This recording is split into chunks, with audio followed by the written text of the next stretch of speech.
دو مخنث افراد کے قتل کا چونکا دینے والا انکشاف ہوا ہے۔ شہر حیدرآباد میں دو مخنث کے قتل کے واقعے کی تحقیقات میں پولیس کو بعض چونکا دینے والے انکشافات ہوئے ہیں۔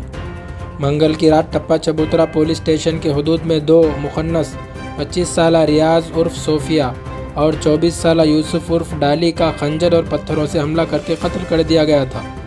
تحقیقات میں پولیس کو پتہ چلا کہ محبوب کالونی کے رہنے والے سید عنایت اور ڈالی کے درمیان تعلقات قائم تھے اور وہ پچھلے 2 سال سے ایک ساتھ تھے۔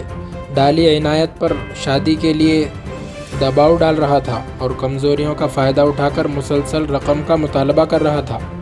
عنایت نے ڈالی سے کہا تھا کہ اس کے گھر والے اس شادی کی اجازت نہیں دیں گے، جس کے بعد ڈالی کی جانب سے ہراسانی بڑھ گئی، جس سے تنگ آ کر عنایت نے ڈالی کو راستے سے ہٹا دینے کا فیصلہ کیا۔